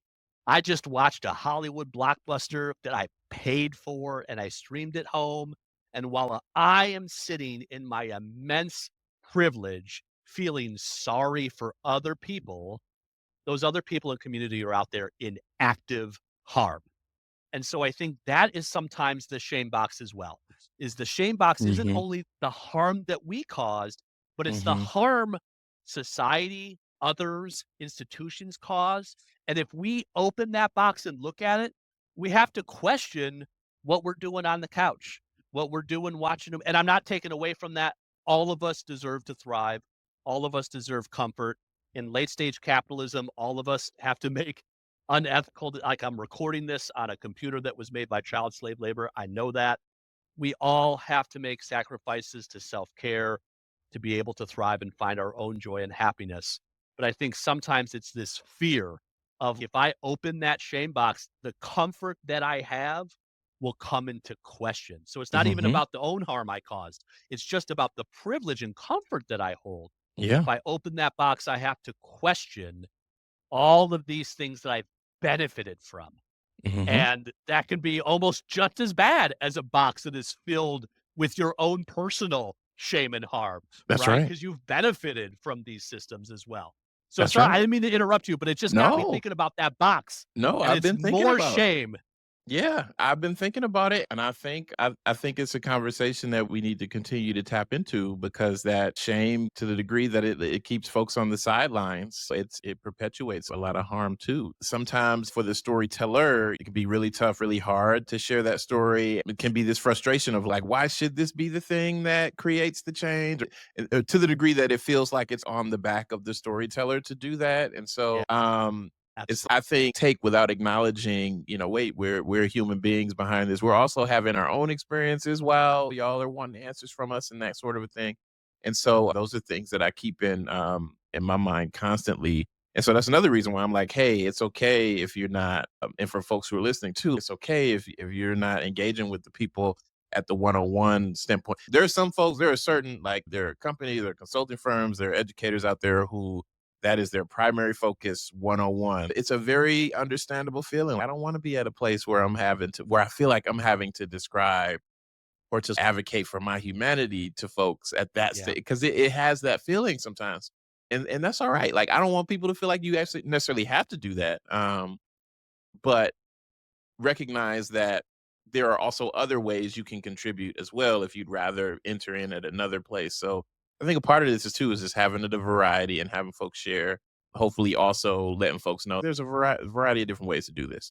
But I wanted to acknowledge that too, because yeah, sometimes there was that. I even remember it was the height of the pandemic and around the time where George Floyd had been killed, and I'm getting Yeah. requests like, "Hey, can our police officers were sent to do crowd control and can you come in and support our officers in processing things?" And so it's like having those experiences and realizing for me at that time, but I'm having my own experience, I'm doing the best I can. That is something that's outside of my capacity to do that.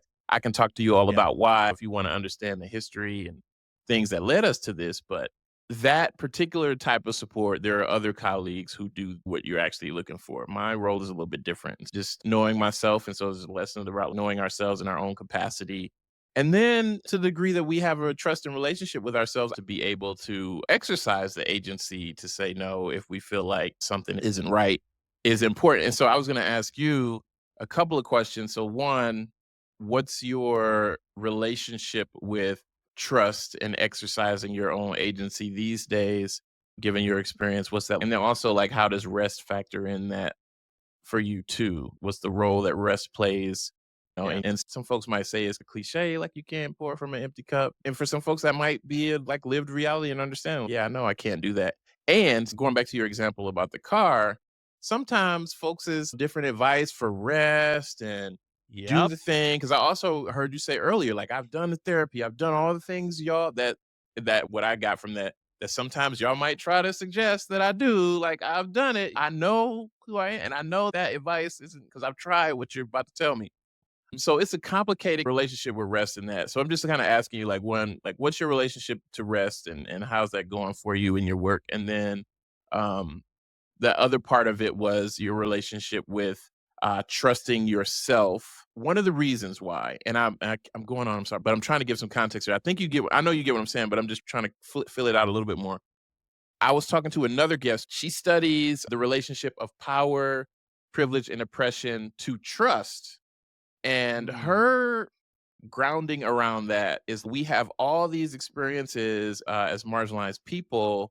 And sometimes those experiences can influence how we learn to trust ourselves, or sometimes we have absolutely. the experiences of working within organizations, and the way that we've learned to trust ourselves is true to our culture and our own stuff sometimes isn't valued in the same ways as these dominant white supremacy culture, heterosexist, ableist, sexist kind of organizations.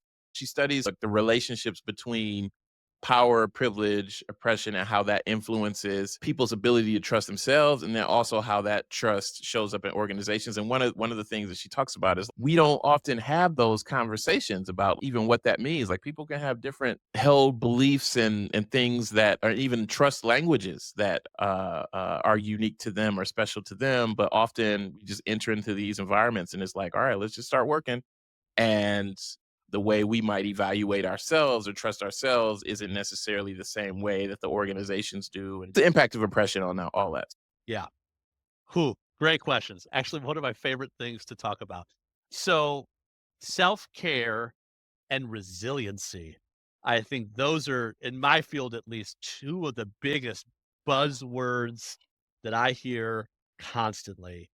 And one, resiliency is not real. So, a study out of U of M, actually, U of M, showed that the folks who are least resilient are white men.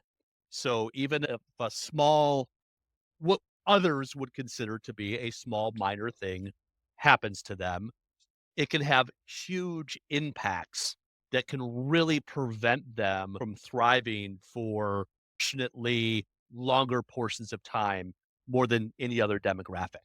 And white men, of all the people, are actually disadvantaged when it comes to resilience. The folks who have the most resilience are Black women, right? So if something small, something huge happens to Black women, the studies show that they are the most resilient. They're able to keep on keeping on and keep doing the thing. Now, here is the thing that makes this really horrible and makes Mhm. resilience not a thing. White men statistically live 6.6 years longer than any other demographic identity or community. And Black women statistically live at one of the shortest life expectancies and intergenerational trauma and health disparities. So when we say, look at you, XYZ marginalized person, and all of the harm that you face, you are so brave. You are so Mhm. resilient. I don't know how you do it, but I applaud you. It's because I'm literally sacrificing my life Mm. on the later end. It's because I'll actually die before you. Mm. That is how I'm doing it. So my resilience to survive right now is literally at my expense of how long I will live. Mm. And that is just such an eye opener to me because when I hear those words, especially coming from systems or people from privilege, Yeah. what I hear is burden shifting. What I hear is actually, if I'm a system, hi, I'm a system and I cause immense harm to you. I do active harm to you. A matter of fact, it's why I was built. I was built for settler colonialism, under settler. I was literally built to help white men thrive. And that's still what I'm doing. I was built to do harm to you. And I'm hearing that you're experiencing that harm. Yeah. But you know what?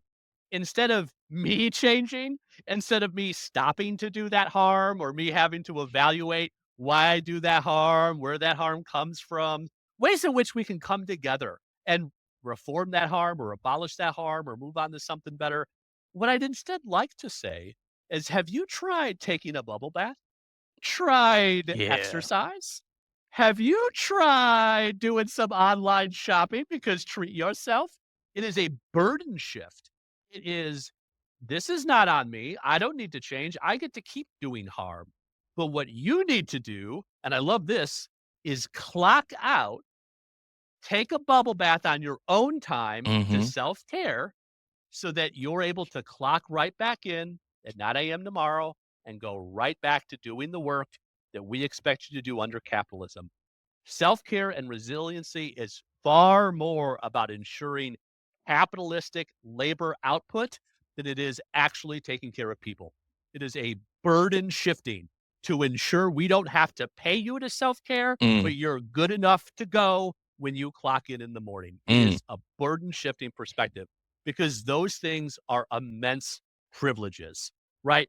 You could have came up to me and said, wow, your car is broke and you can't get to work and you don't have any money to eat. Wow, gosh, I'm so sorry.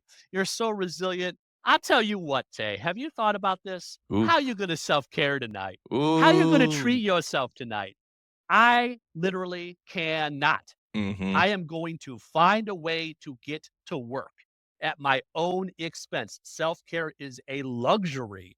And every time we think this, like, good vibes only, positive vibes only, you got to think positive, you got to self care, take care. It is such a privilege. And we forget about that. We forget about the privilege to do those things. And I also feel like it is such a white culture, it's such a sell your oppression back to you trick that's just like, why aren't you taking care of yourself? This is Mhm. up to you. Like, Mhm. why haven't you lifted up yourself by the bootstraps and taken that bubble bath, right? The amount of times I've been told to go exercise and work out and move your body is so ableist Yeah. and so gross and disgusting. And it does not solve systemic institutional oppression. Mhm. So It's please not stop about suggesting those things to me. it's not about how I feel about myself, y'all. I'm trying to tell y'all, this has nothing to do with my self-esteem. It has nothing to do with my yeah, mhm. Yes, I That's can all to take it say. I can sleep and Yeah, the thing is still gonna be here. What I'm talking about is much bigger than that. Mhm. totally. So that's all to say I have a problematic relationship Okay. to self-care and those things. And I think it does get into trust because I don't know if this is how you felt in your scenario, right? You were talking about George Floyd being murdered, about COVID-19 and all the things that you Mhm. were going through. Mhm. As a consultant, I do have my like sort of day-to-day job as an executive director of a youth serving organization, but I also do consulting work. And as a consultant, we oftentimes get asked to do work like that when our community has been harmed. And what I want to say is, I want to be like, go fuck yourself. Are you kidding me? Another queer and trans femme person was just murdered, and that you're coming to me to talk about this, and you want me either to do it for free or for pennies on the dime or whatever that analogy is. Mhm. How fucking horrible and shitty that request is. Right. And I want to be like, you need to take a walk right now. But what in reality happens is if I don't take those pennies on the dollar, I don't have pennies. And so I take the pennies on the dollars because pennies are better than nothing. Mhm. And then I also convince myself that it's okay to take pennies on the dollar because at least I get pennies and also it's exposure. And the more I do gigs like this, the more my name gets out there, right? And so then now I can get better gigs. Okay, so now I'm saying yes to all of these things. Now I'm on a national level. And so now I'm getting to say yes to more money and to bigger projects to talk about these things. And it helps. It helps the cause. It helps the message. It helps my visibility. It helps my pocket. It Mhm. helps me survive. It helps me. Money does buy comfort. It Yep. does. Yep. It Yep. helps me get closer to that thrive that I never learned how to do. And then guess what happened? The oppressor just sold it back to me. I just was told that capitalism is the answer, and I just bought right into it, and I've just replicated the cycle, hook, line, and sinker. Mm, And if I don't do those things, those contracts could dry up, and now I have no work. mm. It is this I can't trust my gut. If my gut says, or whatever it is, my gut, my heart, my mind, body, my soul, whatever says, Tay, don't take this. It's insulting. You need rest. You're exhausted. You have chronic illness. You cannot keep this up. You need to say no to this opportunity. I cannot trust that. The moment I say yes to that, the moment I trust that, the moment I give in, I have just opened myself up Yep. to not getting another contract, Yep. to them walking away, to actually suddenly to no knowledge of my own, not having any work for 6 months. And it's all because I should have just said yes to that thing, right? And I know that this is very common for folks who are in the consulting industry. Like I forget what they call it, but it's like the ebb and flow of you got to do a whole bunch or there's not going to be anything to do. So there's like this huge ebb and flow of it. But it's just this way that capitalism seeps into everything and it's internalized. And for good reason, because Mhm. if we don't do it, we won't survive, and Yeah. so it's just this I've never known like, sh capitalism is the best system it is so good at it. It is so good at oppression, right? It Mhm. is so good at it Yep. because it's like, It's got it down to a you have science. you have to do it no matter what. Yep. You can do it willingly or unwillingly, but you're gonna have to do it, and the moment that it can sell itself back to you, it will, right?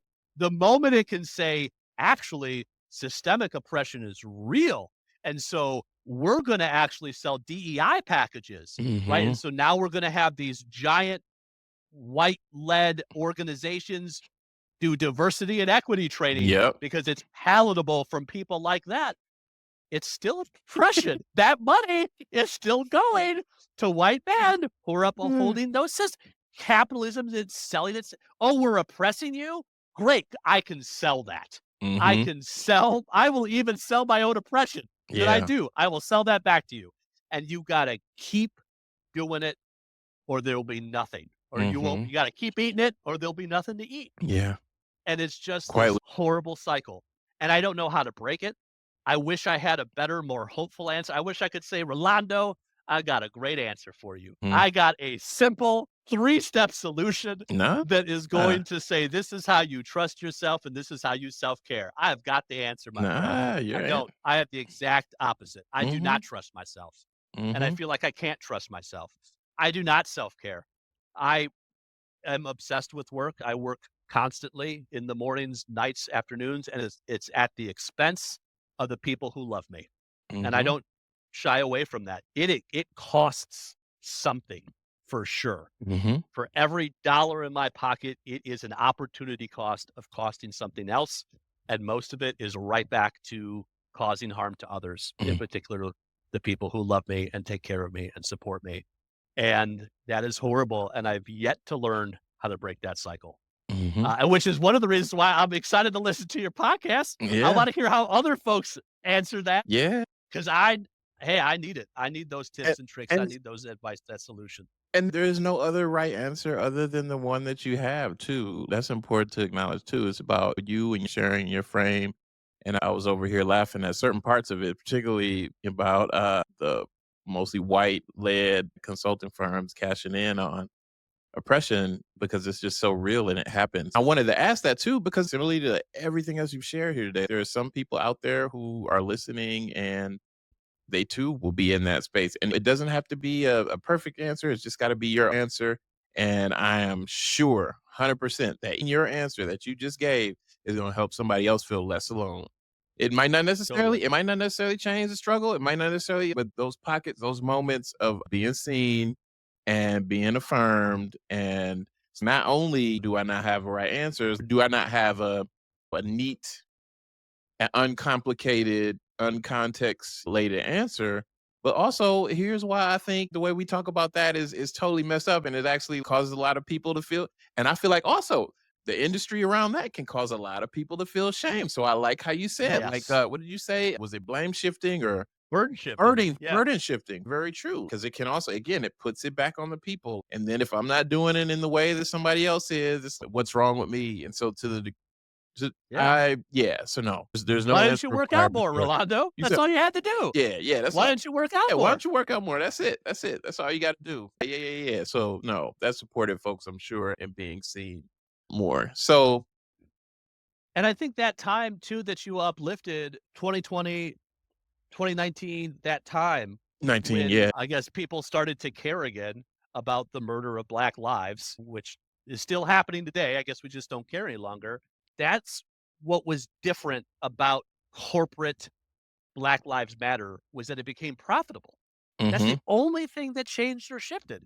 It became profitable. And so now you have giant corporations that cause immense harm going, "Yes, Black lives do matter. Here's our DEI statement. Here's our Mhm. fancy commercial. We care about you. We know this is important because we can make money off it." And the moment now that's not profitable, that's being stripped away, those things are gone. We're Yeah, we right see back that. to not caring We because see it that. just follows what's profitable. If Yep. racism is profitable, racism is real. If it's not profitable, it's not real, It's right? not. Look at Pride Month. If I can sell you a rainbow t-shirt, we believe in queer and trans people and we celebrate you. If we cannot sell you that t-shirt, we don't care and you should go back to dying. It's Mhm. all capitalism, it's all profits, and it's terrifying. That institutional, memory is very short. Yeah. Where'd y'all go? Where'd y'all go? All that enthusiasm, all that support, where'd it go? Where'd it go? Alright, so I have some finish the statement prompts. Alright, Okay. so True social justice is possible when all of us are willing to open our shame box and look inside my approach to social justice is shaped by by centering love and self agency. Understanding and sharing our social justice origin stories is important because you matter. Your stories matter.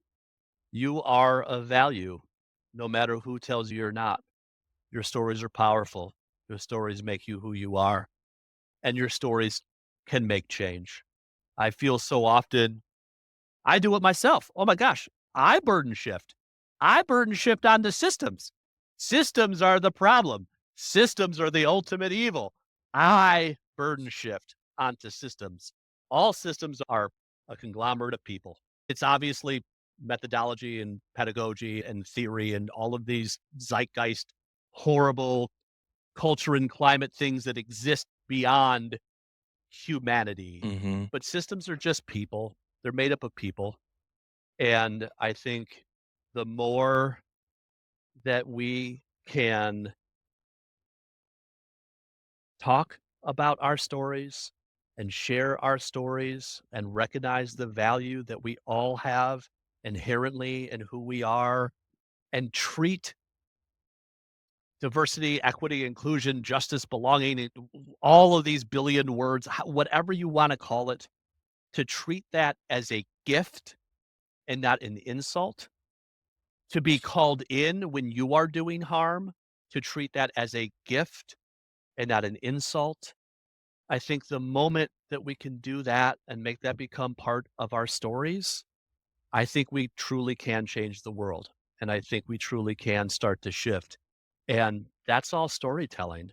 That's all the ways in which we center love and kindness and tell people who we are and share about who we are and come together in community. And storytelling is at the center of that. It is so powerful. And I think we can move mountains, we can move systems because it's just people. So just one person at a time. Start with your neighbor, start with your groceries. I was at the okay, one more quick Yeah, story. yeah, go for it. I was I was at my pet groomer and getting some services done. And I I have to be, for my own safety, cautious of how I tell my story, who I tell my story to, how I present, how I dress, all of those things I have to be cautious about because of safety, because my communities face immense violence for absolutely no reason. And I was getting a good vibe, and I was, like, vibing with this person, right? I was vibing. I was Mhm. like, "You know what? I'm gonna take a risk, I'm gonna take a chance, and I'm gonna share a little bit about one of my identities." And I'm not gonna get too specific, Right. but I took a risk. I shared about an identity, the name in which I hold that identity to be, what that meant for me, and my story, how I came to the conclusion. And this individual, complete stranger. in a very, what would normally be viewed as a very conservative, white culture, privileged, dominant identity, not a safe place to share stories like that. And this person was an aging adult. Like, this person was an older individual. It was a huge pause, and I was so scared in that pause. And this person said, "Thank you. I never had the word for it. Mm, I've always felt that way. I've always felt that way, and I never had the word." mm. And stories do that. I was coming back another one. I was coming back from a hiking trip, and I was traveling, and I had a really important meeting to get back to. And so I was all dirty, backpacking. So I got a hotel room, and I wanted to feel beautiful in my way that I do in my gender fluidity, in my non-binary-ness.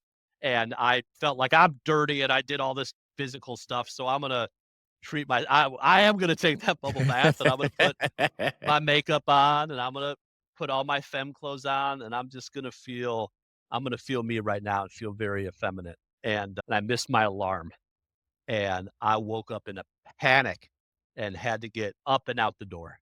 Get up and out the door, and I have no gas. Pull over to the gas station, credit card reader is broken, and Mm, I am in, and this is gonna be a stereotype, but I'm gonna say it because it helps the story and it's true. I was in the Appalachian Mountains, and I get out, I go to open the door and realize, "Oh, Tay, you still have your dress on. You still have your makeup on, and you slept in it. So not only yeah, do you look very effeminate, but you look a mess anyways, yeah. and you have to walk, and you have no choice. You will not make it to the next gas station. You have no choice." And I walked in, and this individual, again, stereotyping, but this is what happened. And horrible to say. I don't even want to tell this story anymore because of how horrible it sets up different dynamics. But the person was missing a few teeth. The person had a Confederate flag hat on, and literally behind them at the counter was a gun on display. And I literally feared for my life. Mhm, I was like, "I'm not gonna make out of this situation alive." mhm. And I had no idea what to do, and I just stood there, and I walked up, and I don't know what I did, 20 on 5 or whatever I said, and the person took the money, very little words exchanged. It's like, "Okay." So I start walking out, my hand on the door, about to exit, and I hear, "Hey." Fuck, here it is. I'm gonna turn around and that gun is gonna be in my face. I know it. And I turn around and the person says, "I love your nails. They look beautiful. Have a good day."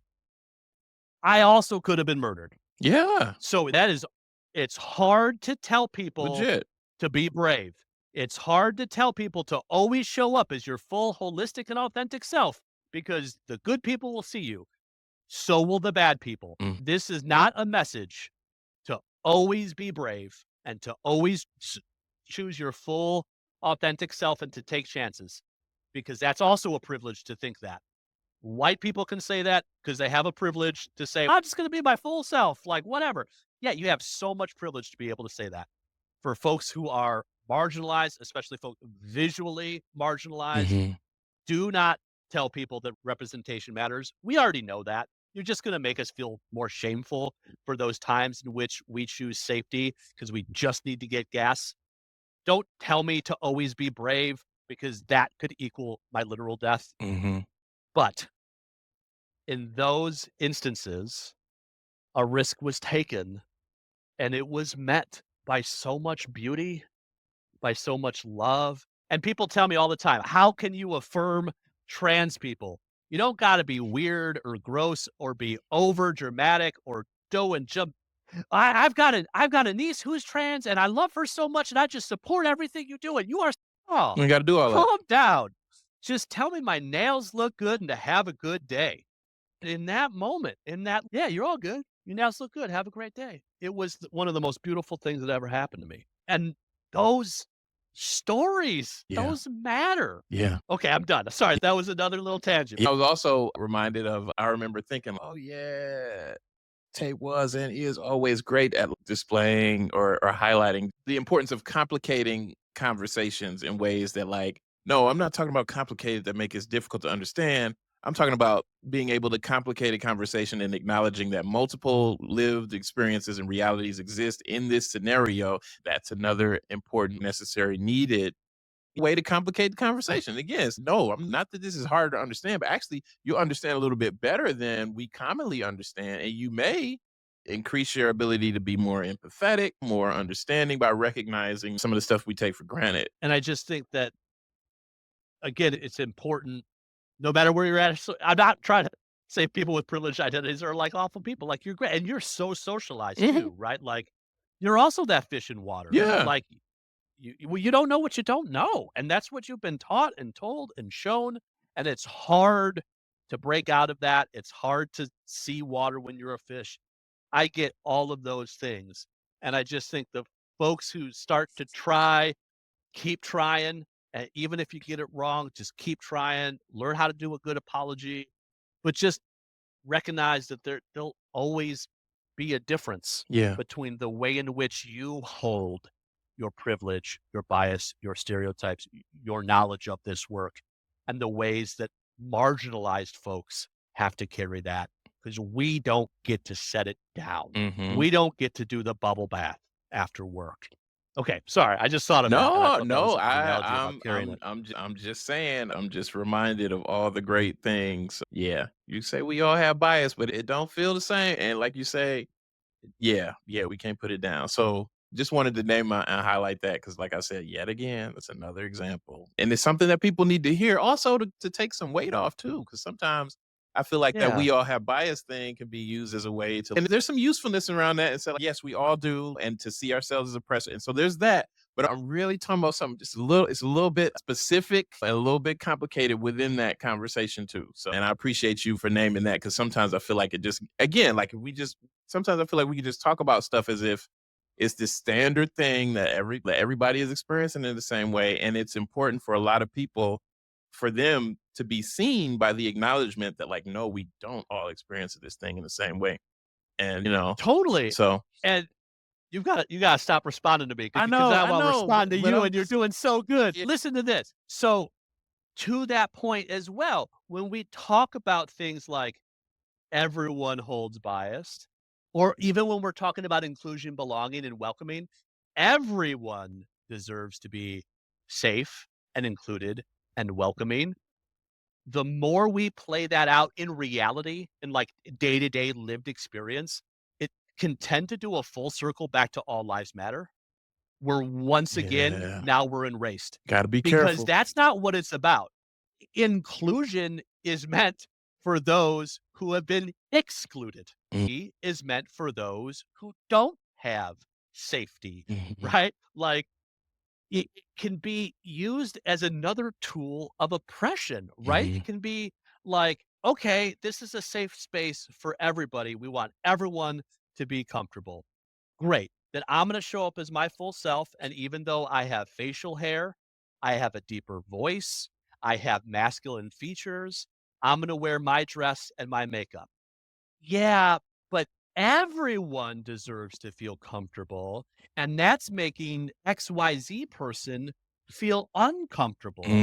And this mm, space is meant to be for everyone. mhm, Guess what? You just DEI your way out of DEI, and we just went right back to the oppression.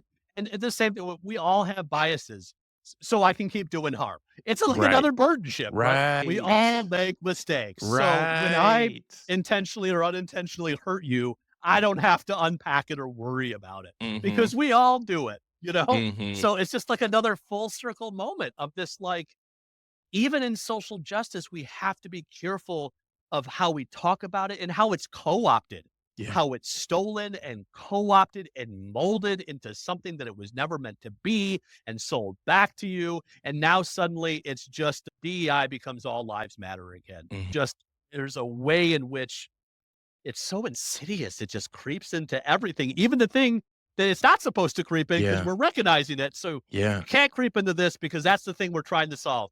And it gets in there nonetheless. Anyway, so yeah, I'm just reminded of so much every time we get together and talk. Our last question then, I'm hoping that these messages, this storytelling will last for many years, even beyond our time is my hope. And so for future generations listening to this who might come across this recording many years from now, is there anything you'd like to pass on to them? Anything you'd want them to know? Yeah. Here's my very real answer. And this is a dark, cynical note to end on. I don't even know if we'll have future generations. That makes me really worried. When I look out to the on the world today, it is on fire, and I don't see anyone interested in putting it out. And that really scares me. I hope that there are future generations that will get to listen to this. I My main hope is that there's future generations that won't want to listen to this or need to listen to this because there'll Yeah. be equity, equality, right? That Yeah. that there will be a better future. But I think maybe my message is actually not to them, but to us. I will say as adults and not youth, but as adults in the right here and now, I think the message that y'all need to hear is to start acting like you care about future generations. Stop acting like you are the center of the universe and everything needs to revolve around you and whatever is good for you in the now is the best way. Decenter yourself and start to think about your decisions from the perspective of, does this help future generations? Does this help my future loved ones? Does this help my future ancestors? Does this help the future? Because I feel like we have such a neoliberal, right here, right now, selfish mindset, at least in the West, that it worries me about even having future generations. But I think that's the helpful thing. So start to think about it. What can you do to ensure future generations? And if we all asked ourselves that and started acting on behalf of that, I think we would see better initiatives around climate change, better initiatives around gun violence, better initiatives around teaching our true history, around telling our stories, about uplifting queer and trans and black and brown and people of color and disabled individuals and all these people who we push aside because we don't want to look at them. It's inconvenient. I don't want to deal with your justice right now. This is my time and I'm going to take what I can get. If we centered the most marginalized and thought about how do we make this world a better place, not for me, I'm actually going to sacrifice some of my joy and happiness in the right now to ensure a better future generation. I think that's a huge step to us getting us to that point where maybe a future generation can actually listen to this. Thank you, Rolando. Really appreciate you. All the love in the world. Thank you for listening. If you enjoyed this episode, please leave a review on Apple Podcasts and subscribe to Social Justice Origin Stories there or wherever you get your podcasts. You can also watch video episodes on YouTube at Social Justice Origin Stories, and I'd really appreciate it if you subscribe there as well. Video episodes are also available on the project website, socialjusticeoriginstories.com. Follow the project on Instagram at Social Justice Origin Stories. I'd love to hear about how you're engaging with the stories. Share your thoughts at socialjusticeoriginstories.com/contact or by emailing stories@socialjusticeoriginstories.com. To support the work of Social Justice Origin Stories, consider becoming a monthly patron. Your contributions will help keep this research going and support its mission. Visit patreon.com/socialjusticeoriginstories to learn more and make a contribution. Again, that's patreon.com/socialjusticeoriginstories. You can start or stop anytime. Social Justice Origin Stories is edited, hosted, and produced by me, Rolando Tompkins Jones. Many thanks to our storyteller this week and the many storytellers who have contributed to this project. And thank you for joining me this week. Take care.